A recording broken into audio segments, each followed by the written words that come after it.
Assalamualaikum warahmatullahi wabarakatuh. Saudaraku sekalian, kita meyakini bahwa bahasa Al-Quran itu bahasa yang sangat tinggi, yang mengandung berbagai macam hal yang kalau kita pelajari, kita dalami, maka kita akan menemukan berbagai macam hal, berbagai macam ilmu yang kita butuhkan.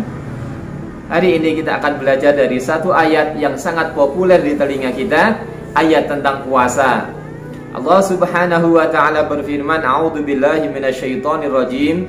Ya ayyuhalladzina amanu kutiba 'alaikumus syamu kama kutiba 'alal ladzina min qablikum la'allakum tattaqun. Saudaraku sekalian, yang menarik yang pertama adalah ayat ini dimulai dengan sapaan yang sangat istimewa. Sapaan yang sangat dekat antara yang menyapa dengan yang disapa.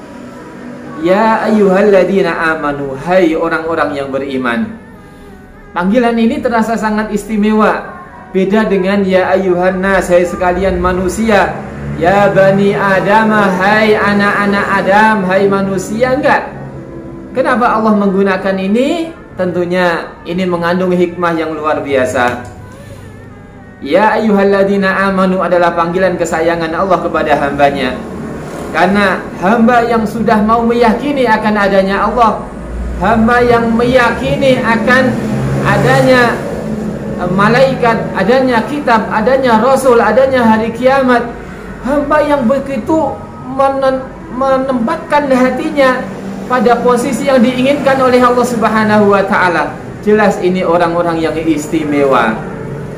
Maka saudaraku sekalian, antara guru dengan murid harus terjalin hubungan yang istimewa. Ya. Tidak penting bagi seorang guru untuk menempatkan diri pada posisi yang harus lebih tinggi dari siswanya. Walaupun adab-adab itu harus tetap dijunjung tinggi, tetapi tidak ada jeleknya seorang guru dengan murid lesehan bareng-bareng, ngobrol bareng-bareng. Demi apa? Untuk membangun sebuah kedekatan. Karena kalau kedekatan ini sudah terjalin, maka pembelajaran akan lebih mudah. Bagi seorang guru matematika, saudaraku sekalian, tidak perlu menjadi guru yang killer. Ini kan yang kesan pelajaran yang paling susah gitu.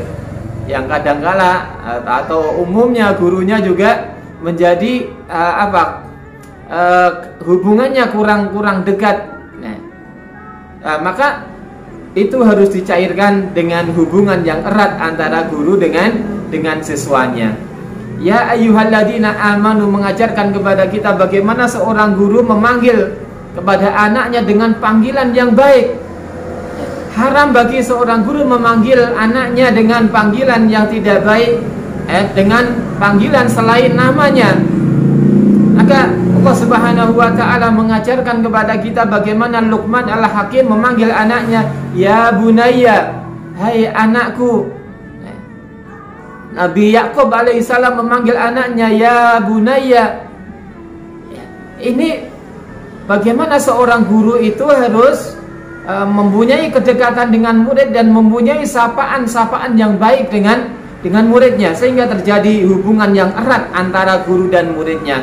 Sebagaimana Rasulullah Shallallahu Alaihi Wasallam juga mampu menjalin hubungan yang baik dengan para sahabatnya. Bahkan dalam sejarah Islam, orang-orang yang mengikuti dakwah Rasulullah, mereka disebut dengan sahabat, bukan pengikut Rasulullah, bukan, tetapi mereka disebut dengan sahabat. Artinya betapa ini menggambarkan hubungan yang erat antara Rasulullah dengan para pengikut-pengikutnya. Kemudian yang kedua, saudaraku sekalian, kutiba alaikumusiyam, diwajibkan atas kalian berpuasa. Allah tidak menggunakan otoritasnya sebagai sang penguasa alam untuk memaksa, enggak. Tetapi bahasanya lebih halus, kutiba, bukan kata bukan saya wajibkan, tetapi diwajibkan atas kalian. Betapa indahnya bahasa ini, saudaraku sekalian, sehingga menghilangkan kesan berat. Allah tahu bahwa puasa itu berat bagi manusia. Tidak boleh makan, tidak boleh minum, tidak boleh kumpul dengan istrinya sendiri. Ini berat secara naluri kemanusiaan. Ya, maka beban yang berat ini akan terasa ringan ketika disampaikan dengan bahasa-bahasa yang lebih halus, lebih memanusiakan, lebih manusiawi, ya, bahasa yang kalau didengar oleh orang-orang itu akan terasa lebih ringan.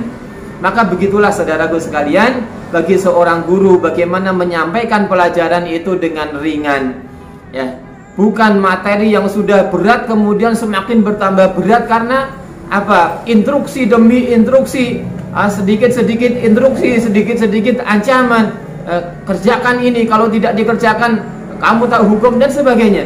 Tentunya pendidikan yang seperti ini tidak menjadikan muridnya nyaman. Kalau murid tidak nyaman, maka pelajarannya juga susah untuk masuk. Maka bagaimana seorang guru itu menciptakan suasana yang nyaman, sehingga transfer pengetahuan, transfer akhlak itu akan mampu dilaksanakan oleh guru dengan baik, sehingga misi pembelajarannya akan berjalan dengan sebaik-baiknya. Di sini dibutuhkan saudara sekalian berbagai macam pendekatan bagi guru, ya, dalam menyampaikan pelajarannya, berbagai macam strategi pembelajaran, sehingga dengan berbagai macam hal yang menarik itu sang siswa, sang murid akan mampu mencerna pelajaran dengan baik.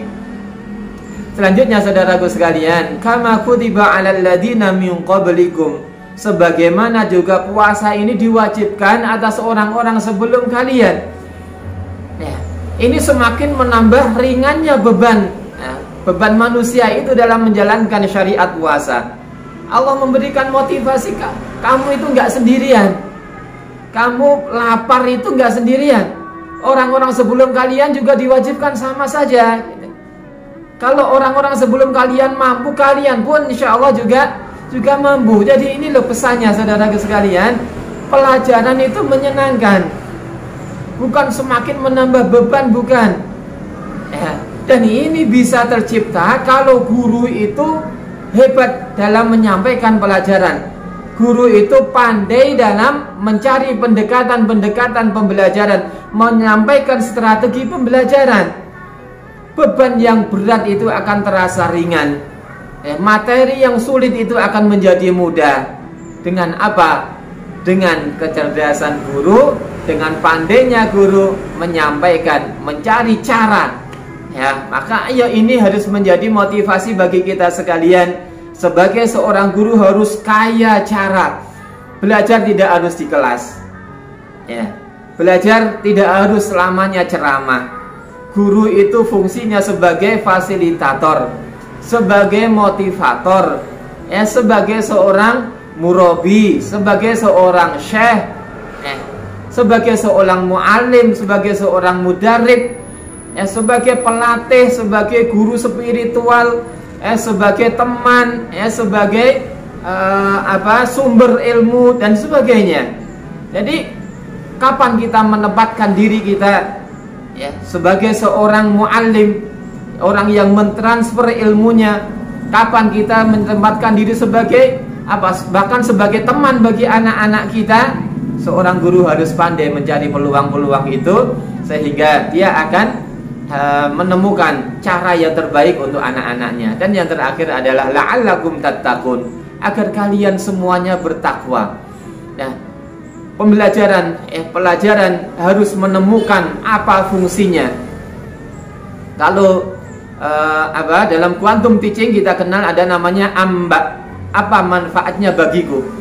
Maka guru harus mampu menyampaikan apa manfaatnya muridnya ini belajar. Apa manfaatnya materi ini dipelajari dengan sungguh-sungguh. Nah, kenapa saya harus sungguh-sungguh? Kenapa saya harus berpikir keras? Sampaikan di sana manfaatnya.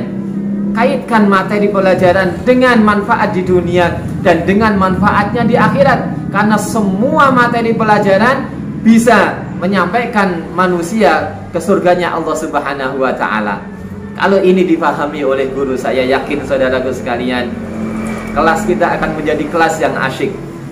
Pembelajaran kita akan menjadi pembelajaran yang menjadikan siswa-siswa kita rindu ketemu dengan gurunya. Dan dengan itu insya Allah anak-anak kita akan menjadi anak-anak seperti yang kita inginkan, anak-anak yang cerdas, dan insya Allah dia menjadi menjadi aset bangsa ini, aset negeri ini, yang akan membawa perubahan di masa mereka ketika sudah dewasa nanti insyaallah. Dan Allah wa iyyakum ajmain. Assalamualaikum warahmatullahi wabarakatuh.